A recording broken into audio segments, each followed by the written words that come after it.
Welcome back to the Adventure Paradox podcast. I have a guest here today who is a friend of friends. We were just saying we have been circling each other for some time, and we finally get to connect today. She is an absolute boss in the space of equine assisted learning. You are in for such a treat. Kate Neligan, I'm so excited to welcome you to the show. I'm going to give you a formal introduction in just a moment, but for those who have never heard of you and want to hear your voice for the first time, can you just tell us where in the world you're tuning in from? How are you? And also, how are your ponies doing today? Yeah, thanks so much for having me. I feel like I'm doing great, and it is beautiful here. I'm in Central Coast of California for now, which is Paso Robles between LA and San Francisco. And my herd's doing good. They are adjusting to this like seasonal change in weather, so they're they're in that space today.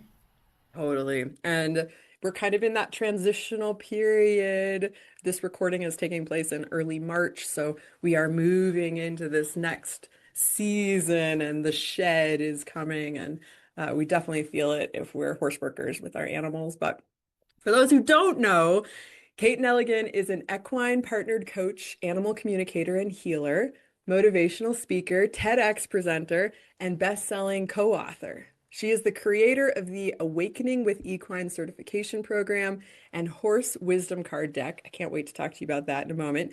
Kate has a master's degree in spiritual psychology and brings over 15 years of coaching experience, along with extensive training in multiple healing modalities. I'm so excited to have you here. Oh my gosh. Okay. I want to start with the deck because of the name of the deck. So, you might be familiar with Maslow's hierarchy. Most people are. It's sort of these five levels of things you need in life. So, you need sort of these basics, shelter. Higher up is purpose, right? But they discovered a sixth one. Have you heard this, Kate? Have you heard about this? I'm not sure you'd have to share it for me to know if Well, I've heard this it. is why it really pertains to your deck. The sixth one is awe, or Ah. wonder, which is really that sort of sixth level that we truly need to have a fully fulfilled life. So I love that your deck is called Awe. Can we start there? I mean, why start at these first five levels? Like, let's get all the way up there. Can you tell us about this Awe deck, how it came into being, and how you work with it today? Yeah, it's something that the horses asked me to do for them, really. I was sitting at my desk years ago and I heard write down all the things that we teach, and I just grabbed a pen and wrote these different qualities down. And I was like, now what? And they said, make a deck because, Oracle decks and card decks have always supported me, and I've had the horse ones that from different authors. And I was like, this would be so great to put out there. And I wasn't really sure how to do it at first. And then they kind of guided the entire process. So they picked the artist and they picked what they wanted to say in the booklet and how the booklet was going to be laid out, which is me channeling some of them and then some of my own wisdom, being a coach, and then some exercises to do with horses. So it was all very intuitive and led sort of and co-created alongside of them. So I really think in some ways they're the creators. I totally, totally agree with that. And I'd love to hear if there was a moment where you suddenly realized my animals are communicating with me. Like I am getting messages from them. Was there a moment when you awakened to this conscious communication and collaboration with your herd? I think the story kind of goes when I was in fourth grade, I was hearing voices. And so who knows how intuitive I really truly was and tuned in and empathic. And I would imagine that's were my guides when I was younger. But I kind of shut down quite a bit of my gifts. And Mm. a lot of the horses sort of sprinkled in messages over time. And there was one day when I heard a paint mare at the first ranch where I was before I had my own horses, and she was like, "When are the kids gonna be here?" And I'm like, what am I hearing? Is this someone who's just talking in the same room with me? And I was there by myself in the evening, and I realized, oh my gosh, she wants to know when the summer camp's starting again, and because that was her purpose and her greatest joy. And then, kind of the most pivotal moment was on an Earth Day meditation and nature mandala thing that we were doing back many years ago. And I was just in this place of sending so much love to the horses. And I was with my heart horse at the time, Lindsay. And I walked back to the barn, and then I could hear the horses speaking to me. And one of them was like, "I wish you were my mom." And I'm like, "What?" And it was very kind of clear from that point. And then I went and trained with different humans to understand how they did animal communication. And then I had a really great stallion actually teach me quite a bit. He's in the card deck with a communication card, and he really taught me how to teach people animal communication. And I really basically let people just sit with him and take notes, ask him the Mm. same question, and then everyone was getting similar answers. And I'm like, "See, you guys have this innate ability, you can do this."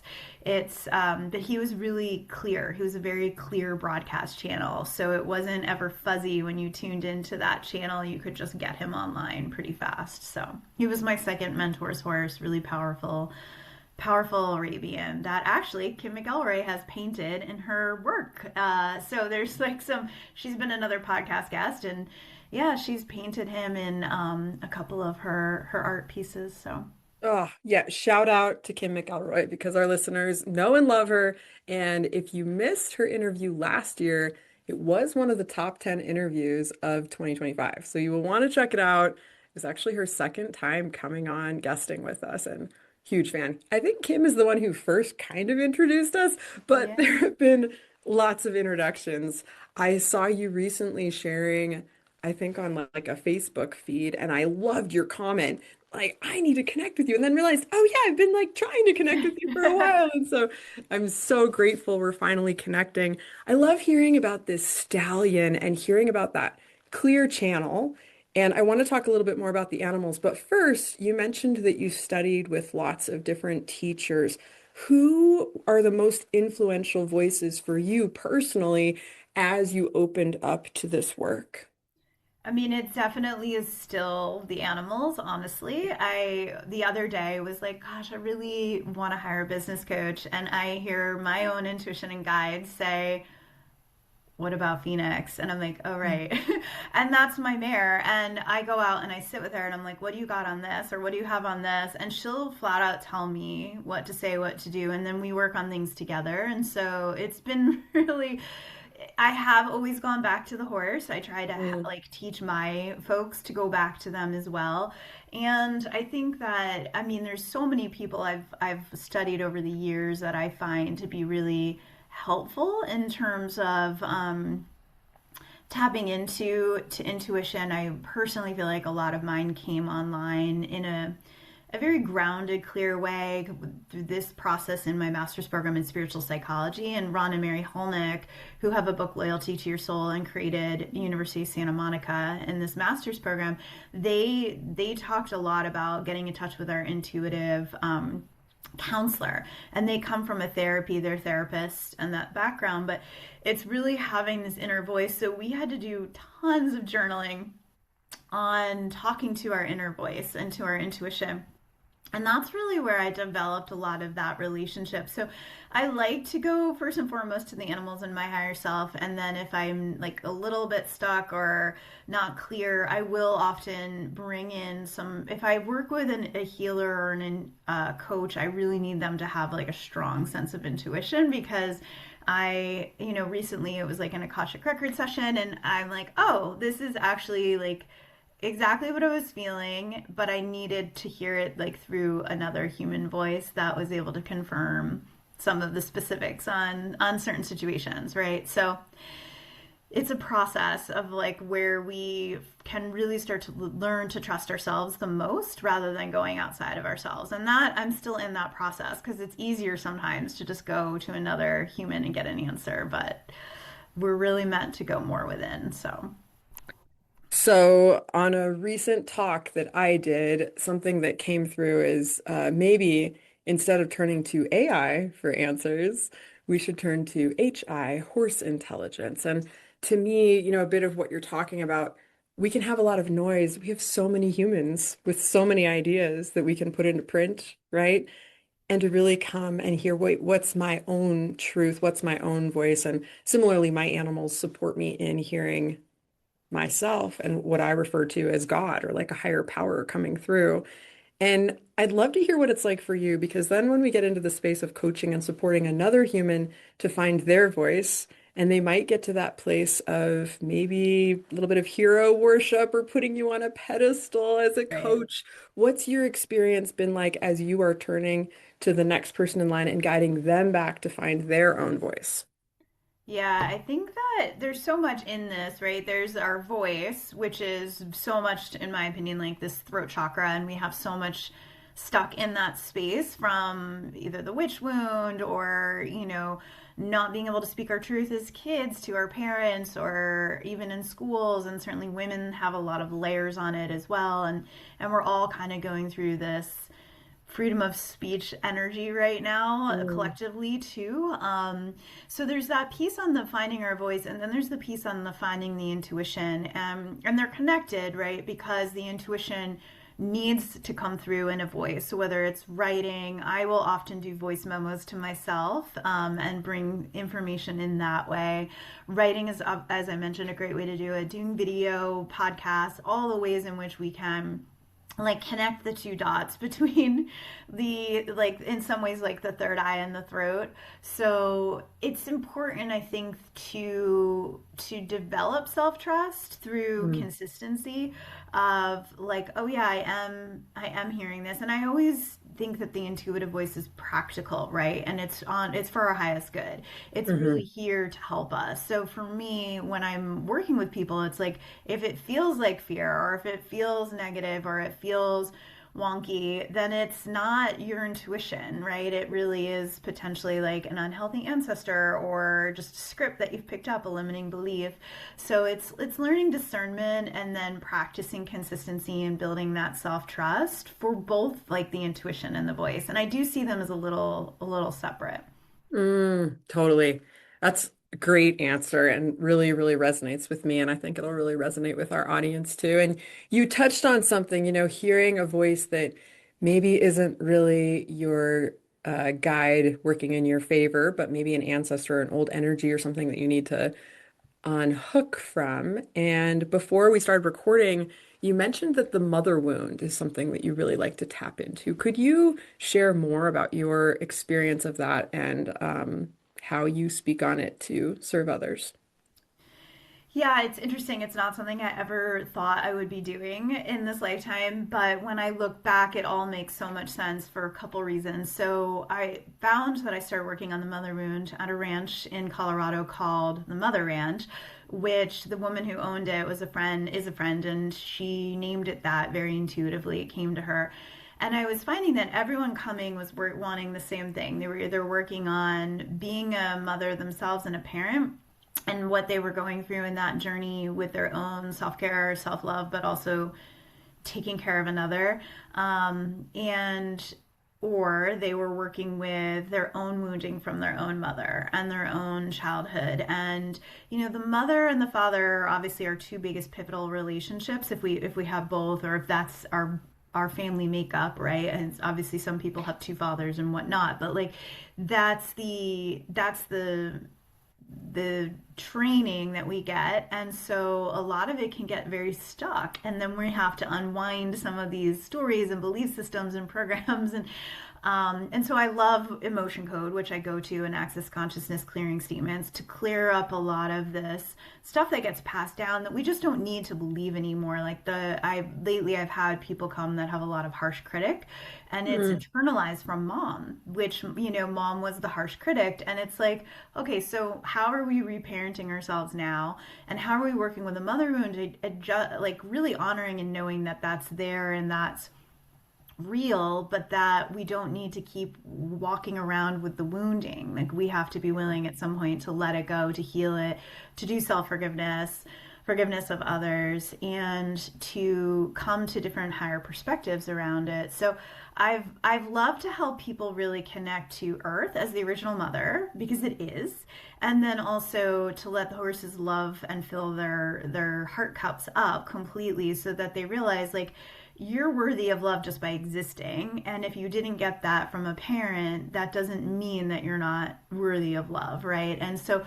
the horses fill up so much with just being with them, breathing with them, meditating with them, that people realize this is actually what I need to do for myself, right? This is their role modeling ways of being with ourselves, I think. So yeah, there's a lot on the level of the mother wound, and I'm personally, when I look back, it makes sense because I hated my mom when I was a kid. Like we were horribly in bad way of being with each other at the same time, where she was going through menopause and I was a teenager, and it was neither of us had skills or abilities to work through that. So now I've done a lot of repair work. We both have our masters in spiritual psychology, and we've come a long, long way. And so, in some ways, there's still little remnants mother wound. I think with like those of us who've done a lot of healing work, we can still it can still surface. But for me, I'm more working in like the sisterhood wound now and being in that space. And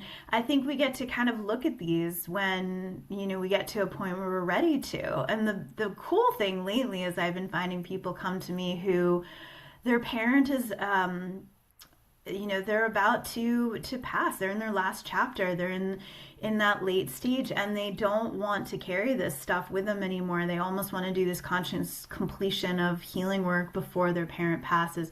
So that's actually who I've been attracting lately, and I find that to be just an honor, right? Like a Mm. true honor if we can really have some healing in the physical before, we're working with people, which I do too from the other side to do some of that healing work. But it's a gift to give that to yourself, to say, might have grown up this way, but I don't need to live like this anymore, and I'm willing to heal it, right? Powerful, powerful work.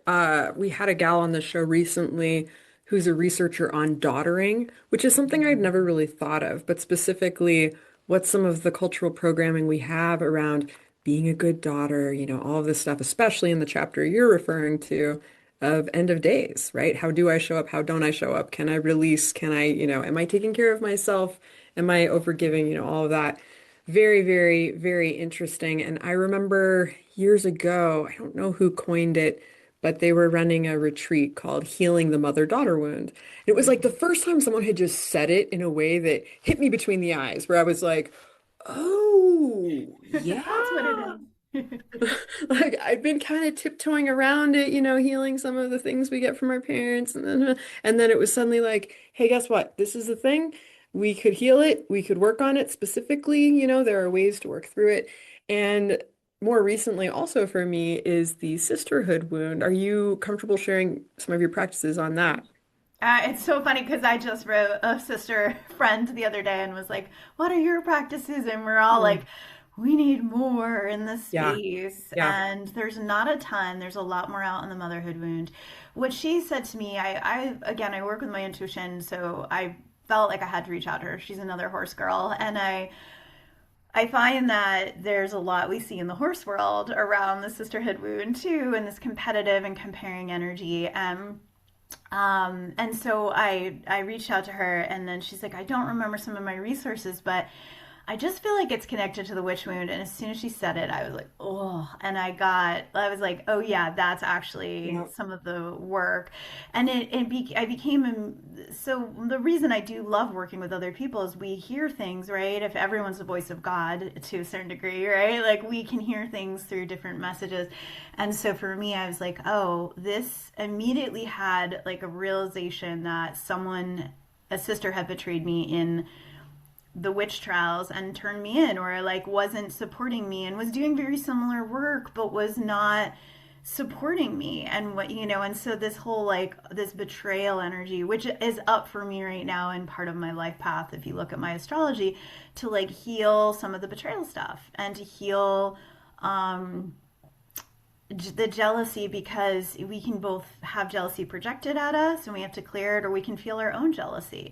And so it's a work in progress. To For me, what I'll look at is more like, do I have a stuck emotion around this certain person or this situation, and then I'll go and I'll clear it. And often it can be for me like ego constructs of like Mm. either fear of failure, fear of missing out, and lack of control, right? Yeah. And control is what we all want for safety, right? Like that's our addiction. So I like looking at it from that. But then I also sat with my guides and they were like, Kate, like for every two or three sisters that you're upset about, and I've had like real things happen to me, right? Mm-hmm. And there's like five or six sisters that are supportive and helpful. And so it's really this, where do we focus our attention to, you Totally. know? Yeah. Yeah. Totally. Totally.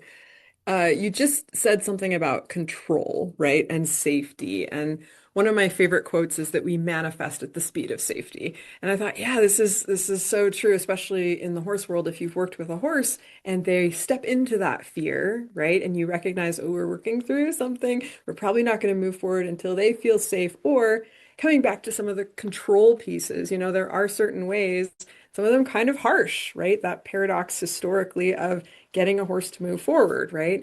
And I'd just love to hear you touch on your take on control and safety when it comes into this more spiritual work and then connecting it with, some of the real hooves and heavy bigness of these incredible animals that we've been called to do this work with. Yeah, I'll take it kind of from the human side and then the horse side. So on the human side, for me, I loved when I first heard, probably I think it was from a somatic therapist, like we're relatively safe here on Earth. Or no, I'm sorry, that was from my master's program. We're relatively safe here on Earth. Mhm. Mhm. So that to me is the truest statement. And so I remind myself of that. My mom always has the light workers are the most protected, which also feels good to believe, right? As a belief system. But I like to use invisible support as part of like my safety, my grounding, boundaries, so that's a lot of, and it's interesting, like what's come up recently from a couple different clients is this notion of self-protection. So I've been thinking a lot about that too, of like we sometimes don't have as much self-protection as we need, and so how do we go about doing that? So I've been sitting and chewing on that lately, on how to help people more. But ultimately, on the horse side, I think I have a little bit of a different belief system than probably the average horse person. I think we're taught to fear horses most of the time. And so Mhm. often when I get clients, they've never been with horses before in the equine partner coaching, or they haven't been with them since they were young, or they've been through stuff with them. And so there's a lot of fear. Like there's a lot of, they're intimidated by their size. All of them are like, you can't go behind a horse. You can't ever go behind a horse. And I'm like, you can go behind my horses. Like they're totally fine. But I think what happens is that we have this culture of fear when it really needs to be more of a culture of respect, Mhm. honestly, around like learning how to read them, learning how to regulate ourselves, and matching those two things together versus us bringing our fear in, which is old and isn't even current. Or what horses have said to me is, I'm like, why do you guys trust us? I've asked them this, and I'm like, why do you trust us so much? We're predators. There are still humans shipping horses to slaughter, and there's still humans eating horses. So, like, what is in it that you guys are? And they're like, we offer it first as a gift. And from that place, it almost is like a precursor to you giving it back. Like, they know that the flow of giving it creates a flow of them receiving it. And Mm. I really loved how they said that to me. And I'm a little different with horses where I will get right up into their space all the time because it's I hate the word desensitization, but it's like it's the energy of them knowing that I'm willing to go anywhere with them and they can go anywhere with me. And then if they don't like something, they walk away. And if I don't like something, I walk away. And Mm. that's allowed and that's okay, right? But that we never have to take it to a bigger self-expression of that, right? Like we can walk away or we can turn our head away or we can put a hand up and say no. And these are simple ways, but I often trust horses more. And so that's how I learned to actually receive the energy work from them one day because my mare was like, stop touching, stop being in the space where you have an agenda and just do nothing and receive and Yeah. allow us to come to you and us to make a contribution. So that's a lot of what I will do too with clients since I'm like, let's not touch them for a moment. Let's just like let them come up to us and see what they want to contribute and then they actually feel the horses more. But sometimes that touch stuff is a control piece too. So it's nuanced. There's obviously so much going on right now about nervous system regulation and I could talk about that, but everyone talks about that. So I'm talking about it more from a place of like fear and respect and trust. And um, I just offer them a lot of trust, even horses I don't know. And I think they know that in their filter. When they look at me, they're Mhm. like, this lady trusts us.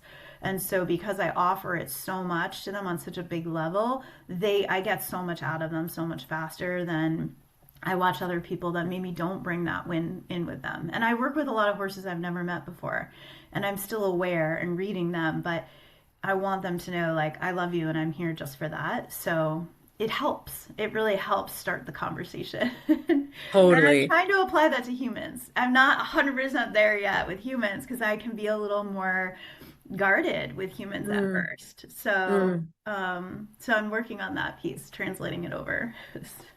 Yeah, before we started, you pulled one of your cards, and I'd love it if you want to share the intuition card that you pulled. But we were chatting a little bit about it and coming from what you were just sharing, and thank you so much for what you shared because it's just beautiful and beautiful perspective. And I totally agree with you. Like, there's a lot of energy around the nervous system piece. Oh, actually, I'm gonna grab this because I was just thinking of it. I have this card from way back 1913. My great granny wrote a letter to her friend about her first time ever riding a horse in California. And what I was thinking about is she quotes Tennyson, and I had to look it up and find the quote, but she says, as though to breathe were life. And breath work is like a huge thing right now, right? But there's so much more after that with the work. And so for me, thinking about, okay, I love breath workers, I love the nervous system regulation, right? But when you bring a horse in, like, and now I'm there. Let's go, let's do this work, and let's share this work together as all of our ancestors were doing 100 plus years ago. Like it wasn't even a conversation of whether or not to walk around behind the back of a horse. And you know what I thought of today? Exactly. I was grooming my pony and I was thinking about exactly that expression, Kate. And I was thinking, it's like saying you should never walk behind a parked car, right? Or Because like it might behind pull a car. out. Like, what the heck? You know what I Right. mean? I was like, Such a great point. Oh gosh, a horse might kick you. Don't walk behind it. And I'm like, why would a horse want to kick you? Should we even ask that question? And but a lot of it is the little kids. They're taught don't run Yeah, up behind a horse because that's where a horse can't see you. And I'm like, that's still right. valid. Don't It run up is, behind a prey animal but it was the anywhere. run up. Yeah, it was the run But up, it's you not the know? don't go behind. Yeah. Like Yeah. that's a different. There's a lot of stuff that we have to. I was thinking about this today. I'm like, I want to do this. Like, if I'm a horse, I would want you to know type stuff because there's certain things that they don't like and Yeah. want us to hold on to anymore. And I Yeah. think so Yeah. it's funny in the card deck. I actually have one. I'll see if I can pull it out called Trust, and here it's my mare Salita, but she's leaning up behind this horse and grounding, and it is actually that is like a trust pose that Yeah. she loves to do because she does healing work through her root. But to answer your question, this is the higher air Beautiful. chakra is really the crown being open and intuition, and there's a whole story behind this card, but essentially what happened is this horse laid down for the first time and actually stayed laid down. She only got down and Mm, rolled and got right back up because we were so congruent and regulated and open hearted. And mm. I think there is a talk of nervous system, but for me, it's more like, am I going in with this pure intention that I love horses? And that's Yeah. how, again, my gifts, that awakening to hearing them kind of came on because I just loved them unconditionally and not love them for what they could do for me, but just love them because I love them. And Yeah. that's actually the path. Like this is the path of like your intuition is your higher self that loves you unconditionally and is connected to God, universe, whatever you want to call it, but is this level of like it has your back. It's here for Hmm. you. It wants Hmm. you to be safe, but also to feel loved and to, so if I can't find something, I'm like, I go there and I'm like, can you, and then I hear or see where the item is and I'm like, thank you. So our intuition likes to be thanked is one of my tips to grow the intuition. And it likes to be asked. But this course, this was like, I was in tears and no one knew her backstory, but she had been through so much trauma. And this is the first time she laid down and stayed down and let even a little kid come and sit with her. And we were all just there sitting with her and she felt Mm, safe. It was the lack of, she could let go of her control and she could just sit and be safe because we were a safe space. yeah. And I Yeah. think that's what we have to do is be a safe space for our horses. Yeah. And Yeah. people are calling that nervous system regulation great. Like we have Right. designed, Co-regulation. We got a right? lot of words. We do hard coherence, all of that. But it's like at the end of the day, like, is this a safe space? Because you'll get more out of your animals and yourself when you feel Mhm. like you are. And there are times when we may not be, and because we are going through stuff, and then it's like, okay, like, how do we change that in real time so that we can be a safer space? You know? Right, right. And it's a practice, I think, of awareness and Yes. catching yourself. I saw a post about like dysregulated horse people will, blah, blah, blah. And I was thinking back to a farrier I worked with who would get really upset with my horse. And then my horse would get more and more upset with him. And I finally had to recognize that my horse wanted to work with female farriers and ultimately wanted me to learn how to do the work, which I did finally, Good for observing you. him and so on. And it's like, to really witness, and especially when a horse, and I believe our horses call us to them, right, to partner in this lifetime. But when you're called as their caretaker to hear them and support them to have the best life, either with you, and I've had horses where, or better, I had children and one of them was not a fan of children and was food aggressive. And he wanted to go on to work with adult Vietnam vets. And he had this incredible ending of his life. And we were part of the portal to get him to something better. So I feel like Yeah. it's just so important to remember that we can think that we have all the answers and we might just be a conduit and part of this like greater flow, channeling what's really going on. And what an incredible gift that is that we're all doing this work. And I agree with you. And we've got to wrap up here, but there's this awakening happening as we close. And then I want to make sure, and this will all be in the show notes, guys, but in case you're out riding your horse listening to this and you want to follow up and find Kate, we'll make sure you say your website and favorite social media handles. But let's talk about this awakening that you think is happening on the planet right now and how horses are a part of that. Yeah, and I think that was the quote about that you found me through on Facebook, and that like inspiration is that they are helping us awaken to our true nature, which in my master's program is called an authentic self, which to me is really the presence of, being a spiritual being, having a human experience. And what does that mean? It is unconditionally Mhm. giving, loving, accepting, and that's more of that enlightenment, higher consciousness. I think the awakening is happening right now because we're either pushed by pain or pulled by pleasure, and a lot of people are pushed by pain, and they're coming to going, I don't want to live like this anymore. And and as coaches, we often find people, or people find us through life transitions, right? Through people going, I can't do it the same way anymore.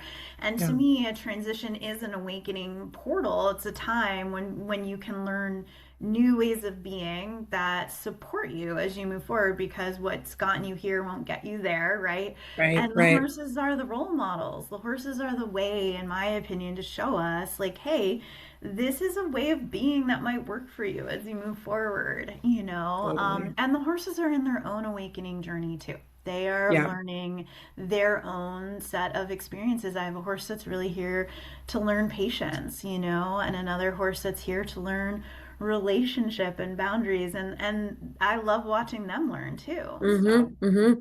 And witnessing, like it's so powerful. And then you bring in someone else who's witnessing and you see their transformation. It's just like goes on and on. Hats off to the incredible work you're doing. How can people find you? And thank you so much for joining us today. yeah, for sure. So kateneligan.com is my website, and I'm Kate Neligan, equine coach on social media. And Awakening with Equines is the Facebook group, and also Card Deck. And yeah, I'm happy to I'll read intuition, what the horses said, that little bit to kind of end it, but I love that we talk so much about intuition. It's one of my favorite things. So the horses say, trust your inner voice that is full of love.